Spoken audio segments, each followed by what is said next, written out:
ఓం శ్రీ గణేశాయ నమః. ఓం శ్రీ సరస్వత్యై నమః. ఓం శ్రీ గురుభ్యో నమః. శ్రీ గురు చరిత్ర అధ్యాయం 30. కథ ఆరంభం. నామధారకుడు: స్వామి, నాకెన్నో శ్రీ గురుని గూర్చిన అపూర్వమైన అంశాలను తెలుపుతున్నారు. ఇట్టి మీ రుణం ఎప్పటికైనా తీర్చుకోగలనా? అటు తర్వాత ఏమి జరిగిందో సెలవియ్యండి అని ప్రార్థించాడు. అంతట సిద్ధమునీంద్రుడు ఇలా చెప్పసాగారు: నామధారక, శ్రీ గురు లీలల్ని చెప్పడం ఎవ్వరి తరము కాదు. నాకు చేతనైనంత వరకు చెబుతాను, విను. శ్రీ గురుడు చూడడానికి మానవుడి వలె కనిపించినప్పటికీ ఆయన మహిమ బట్టి త్రిమూర్తి అవతారమన్న కీర్తి నలుదిక్కులా వ్యాపించింది. భక్తులు ఎంతో దూర ప్రాంతాల నుండి వచ్చి వారి అనుగ్రహం వలన కోరినవన్నీ పొందుతూ ఉన్నారు. దరిద్రులు ధనాన్ని, సంతానము లేని వారు సంతానము, రోగులు ఆరోగ్యము పొందుతూ ఉన్నారు. అలాంటి వారిలో ఒకటి వృత్తాంతాన్ని చెబుతాను, విను. మహూరపురంలో గోనినాథుడనే సద్బ్రాహ్మణుడు ఉండేవాడు. అతడికెందరో పిల్లలు పుట్టి చనిపోయారు. ఆ దుఃఖం భరించలేక ఆ దంపతులు దత్తాత్రేయ స్వామిని నిష్ఠగా పూజించారు. ఆ స్వామి అనుగ్రహం వలన కొంతకాలానికి వారికొక చక్కని మగబిడ్డ కలిగాడు. అతనికి దత్తాత్రేయుడని పేరు పెట్టుకున్నారు. అల్లారు ముద్దుగా పెరిగిన ఆ పిల్లవాడికి 5వ ఏటనే ఉపనయనం చేశారు. 12వ సంవత్సరంలో రూపవతి, సుగుణాల రాశి అయిన సావిత్రి అనే కన్యతో వివాహం చేశారు. ఆ దంపతులు సుగుణాలలోనూ సౌందర్యంలోనూ రతి మన్మధుల వలె సుఖిస్తూ ధర్మతత్పరులై పరస్పర ప్రేమానురాగాలతో ఉత్తమ గృహస్థ జీవితాన్ని గడుపుతూ ఉండేవారు. ఇలా ఉండగా విధివశాత్తు దత్తునికి 16వ సంవత్సరంలో తీవ్రంగా జబ్బు చేసి ఎన్ని చికిత్సలు చేయించుకున్నా తగ్గలేదు. అతనికి అన్నద్వేషం కలిగినప్పటి నుండి ద్రవహారమే తీసుకుంటూ ఉండడం వలన నిత్యోపవాసిగా ఉండేవాడు. ఇలా 3 సంవత్సరాలు గడిచేసరికి ఆయనకి క్షయవ్యాధిగా పరిగణించింది. అతడి భార్య కూడా అతడు తినగా మిగిలిన అన్నం మాత్రమే తింటూ నిరంతరం అతని సేవలోనే గడిపేది. అతడు కృషించిన కొద్దీ ఆ పతివ్రత కూడా శుష్కించసాగింది. భర్త రోగంతో బాధపడుతున్న కారణంగా ఆమె కూడా అతడి వలె అలంకారమే చేసుకొనక పాత చీరె ధరించేది. జుట్టు దువ్వుకొనక పోయేసరికి ఆమె జుట్టు జడలు కట్టింది. చిక్కి శల్యమైన ఆమెను అత్తమామలు ఎంత వారించినా వినకుండా భర్తయే ప్రత్యక్ష దైవమని నమ్మి సేవిస్తూ ఉండేది. తనకు గల సిరి సంపదలను వెచ్చించి ఆమె దైవజ్ఞులు చెప్పిన వ్రతాలు, శాంతులు ఎన్నో చేయించింది. ఎందరెందరో వైద్యులొచ్చి ఇచ్చిన మందులు ఎన్నో వాడింది. ఇలా 3 సంవత్సరాలు గడిచాయి. కానీ దత్తుని పరిస్థితి కించెత్తైనా మెరుగవ్వకపోయేసరికి అందరూ ఆశలు వదులుకున్నారు. అతడి తల్లిదండ్రులు ఎంతో దుఃఖించి దత్తాత్రేయ స్వామిని తలిచి ఇలా మొరపెట్టుకున్నారు: స్వామి దత్తాత్రేయ, నిన్ను సేవించి ఈ కొడుకును పొందాక మేము వెనకటి దుఃఖమంతా మరిచాము. ఇప్పుడు ఇతనికి కూడా నీవు మాకు దక్కించకుంటే మేము ఏమి చూసుకుని బతకాలి? వారలా దుఃఖిస్తుంటే దత్తుడు వారిని ఊరడిస్తూ మనకెంత రుణానుబంధం ఉంటుందో అంతవరకే ప్రాప్తం ఉంటుంది, కానీ అంతకు మించి ఆశ పెట్టుకుంటే దక్కేదేమున్నది కనుక మీరు నా కోసం దుఃఖించవద్దు అని చెబుతూ ఉండేవాడు. ఆ మాట వినగానే వారికి దుఃఖం మరింత పొర్లుకొచ్చేది. అతడు కూడా దుఃఖిస్తూ తన తల్లితో: అమ్మ, అంతా ఈశ్వరాధీనం, కానీ మన చేతిలో ఏమున్నది? నీవు నాకొక్క గడియ సేపు పాలిచ్చిన రుణమైనా ఇంతవరకు తీర్చుకోలేకపోయాను. నేను నీకు కష్టాలే తెచ్చిపెట్టాను, మిమ్మల్ని కొంచెమైనా సుఖపెట్టలేకపోయాను అంటుండేవాడు. దత్తుడు తన భార్యతో: ప్రేయసి, నాకింక కాలం తీరిపోతున్నది. నీవు నాకు చేసిన సేవకు, నా కోసం పడ్డ కష్టాలకు అంతే లేదు. గత జన్మలో నీకు పరమశత్రువును కాబోలు నిన్ను బాధిస్తున్నాను. ఇక ముందు కూడా నీవు కూడా అండలేదని భయం లేదు. నా తల్లిదండ్రులు నిన్ను కన్న కూతురిలా చూసుకుంటారు. అయినా నీకు ఇది ఇష్టం లేకపోతే నీవు నీ పుట్టింటికి వెళ్ళిపోవచ్చు. నీతో కాపురం చేసే అదృష్టం నాకు ఇంచెత్తైనా లేదు. దౌర్భాగ్యున్నైన నన్ను కట్టుకున్న క్షణంలోనే నీ సౌభాగ్యం మంటగలిపింది అని బాధపడుతుండేవాడు. సావిత్రి ఆ మాటలు భరించలేక చెవులు మూసుకొని ఏడుస్తూ: స్వామి, మీరు నన్ను విడిచిపోతారా? మీకంటే నాకు వేరే గతి ఏమున్నది? భర్తకు భార్యయే దిక్కుగాని తల్లిదండ్రులు కారు. నేను మీ శరీరంలో అర్ధభాగాన్ని సుమా. నా ప్రాణమైన మిమ్మల్ని వదిలిపోతే నా శరీరంలో ప్రాణం ఉండదు. మీరెక్కడుంటే నేను అక్కడే ఉంటాను అంటుండేది. సావిత్రి మాటలు వినగానే ఆ వృద్ధ దంపతులు గుండెలు బరద్దలయ్యేవి. సావిత్రి: అయ్యో, మీరు ఇలా దుఃఖపడితే ఎలా? మీరు ధైర్యంగా ఉండాలి. నా ప్రాణేశ్వరునికి ఎట్టి భయము లేదు. అందరము కలిసి భగవంతుడిని ప్రార్థిద్దాము అని ధైర్యం చెబుతూ ఉండేది. ఆమె ఒకసారి గాలి మార్పుకై అతనిని ఎక్కడికైనా తీసుకువెళ్లాలని అనుకున్నది. అప్పుడొక ఒక గ్రామస్తుడు తన దత్తభక్తులు కదా, దత్తావతారమైన శ్రీ గురుడి వద్దకు వెళ్ళండి, అక్కడెందరో మంచి జరుగుతున్నది అని చెప్పేవాడు. అప్పుడు సావిత్రి అత్త మామలను నమస్కరించి, గంధర్వపురంలో శ్రీ నృసింహ సరస్వతి అనే మహనీయులున్నారు, వారి అనుగ్రహం వలన నా భర్తకు మళ్ళీ ఆరోగ్యం కలుగుతుందన్న నమ్మకం నాకుంది, మీరు అనుజ్ఞ ఇస్తే మేమిద్దరము అక్కడికి పోతాము. ఆ స్వామి మహిమ గురించి ఎందరో చెప్పగా విన్నాను, మేము అక్కడికి వెళ్ళడానికి అనుజ్ఞ ఇవ్వండి అని వారి కాళ్ళ మీద పడింది. ఆ వృద్ధులు తాము ఆశలు వదుకున్న బిడ్డను ఎలాగైనా బ్రతికితే చాలని అందుకు అనుమతించి తగిన ఏర్పాట్లను చేశారు. ఆమె తన అత్తమామలతో, మీరు ధైర్యంగా ఉండండి, ఆ గురుదేవుడే నా భర్తను రక్షించగలడు అని చెప్పి వారిని నమస్కరించి సెలవు తీసుకుని బయలుదేరింది.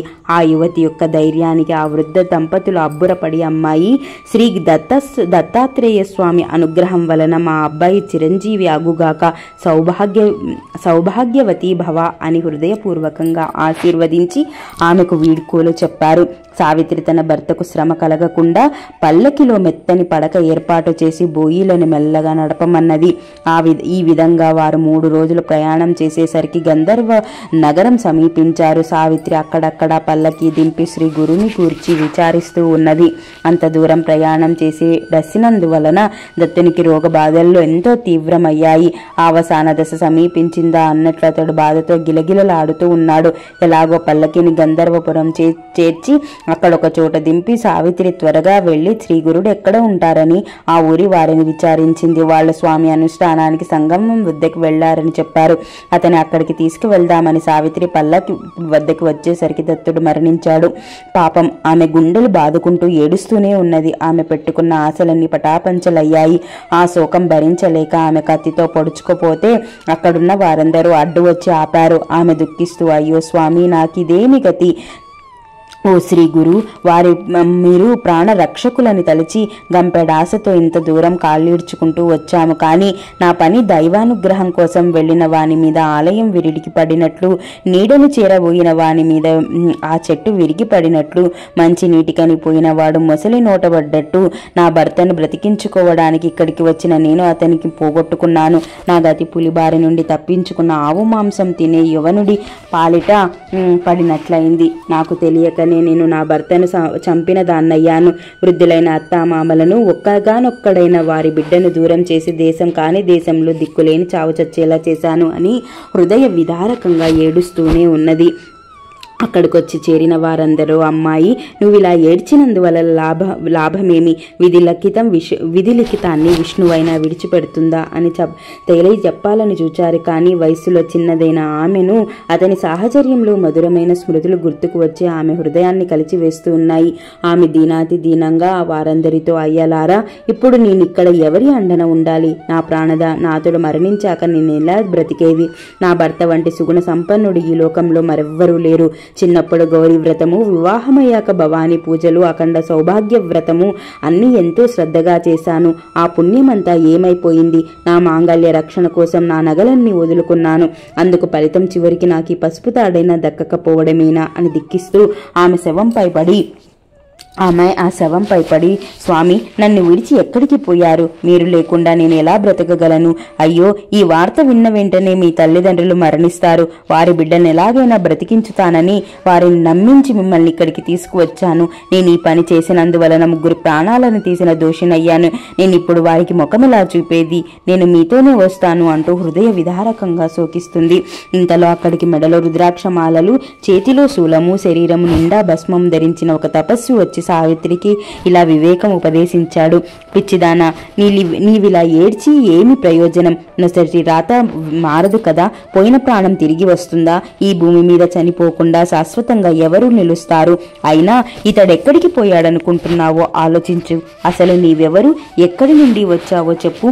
ప్రవాహంలో ఎక్కడి నుండి వచ్చి కలుసుకున్న కట్టెల్లాగా భూమిపై జీవులు కలుసుకుంటారు. కొద్ది సమయం కాగానే అలాగే విడిచిపోతారు. పక్షుల సంధ్యాకాలంలో గూటికి చేరుకున్నట్లు జీవులు మళ్ళీ ఎక్కడి నుండి వచ్చినవి అక్కడికి చేరుతాయి. నీటి నుండి వచ్చే బుడగల వలె ఈ శరీరాలకు వచ్చి కొంతసేపటి నుండి మరలా మరలా నశించిపోయేవే కదా. పుట్టేవాడు చనిపోయేవాడు వాటిలో ఎక్కడున్నాడు? అతడెవడు? మాయావసుల అలాంటి జీవులను నావి నావాళ్లు అనుకోవడం ఒక భ్రాంతి. ఇతని తత్వం ఆలోచించకుండా ఈ శరీరమే నీ భర్త అని నువ్వు అనుకుంటున్నావు. జీవుడు కర్మ వలన శరీరం ధరిస్తాడు. కర్మ త్రిగుణాల వలన ఏర్పడిన శరీరము సుఖ దుఃఖాలు కలిగిస్తుంది. గుణాలన్నీవి మాయ వలన ఉన్నట్లు కనిపిస్తాయే కాని నిజానికి లేనే లేవు. త్రిగుణాత్మకమైనది మాయే కాని ఆత్మ కాదు. పుట్టుక చావు మొదలైన వికారాలే లేని ఆత్మకు త్రిగుణాలతో ఎట్టి సంబంధము లేదు. ఆ జీవుడు అవిద్య వలన కర్మబంధంలో చిక్కి ఈ సంసారంలో పడి ఈదులాడు ఉన్నంత వరకే సుఖ దుఃఖాలు అనుభవిస్తాడు. మృత్యువంటావా? సుదీర్ఘమైన ఆయువు గల దేవతలు కూడా కల్పాంతంలో నశించవలసిందే. ఇక మానవుడి సంగతి వేరే చెప్పాలా? కాలం వలన పుట్టి దానికి అధీయమైన ఈ శరీరం స్థిరంగా ఉండడం వలన సాధ్యం. ఇలా కాలము, కర్మ మరియు త్రిగుణాలకు లోబడి ఉన్న ఈ భౌతికమైన శరీరం పుట్టినందుకు సంతోషం కానీ మరణించినందుకు దుఃఖం కానీ పొందదగినదేమీ లేదు. గర్భంలో పడినది మొదలు ముసలివాడయ్యే వరకు వెనక చేసుకున్న కర్మను అనుసరించి ఎప్పుడు ఒకప్పుడు మరణించక తప్పదు.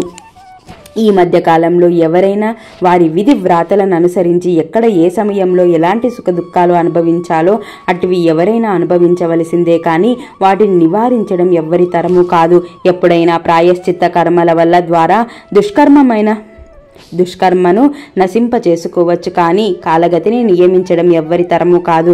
ఇప్పటికి మీ సంబంధమైన నిజమైతే గత జన్మలో నీకెవరితో ఎట్టి సంబంధమో చెప్పగలవా? లేక వచ్చే జన్మలో నీకేం జరుగుతుందో చెప్పగలవా? ఇది ఆలోచించకుండా వ్యర్థంగా బాధపడతావెందుకు? రక్తము, మాంసము, శ్లేష్మము మొదలైన ధాతువులతో చేయబడిన ఈ పాంచ భౌతిక శరీరం నేను నాది అనుకోవడం సరియేనా?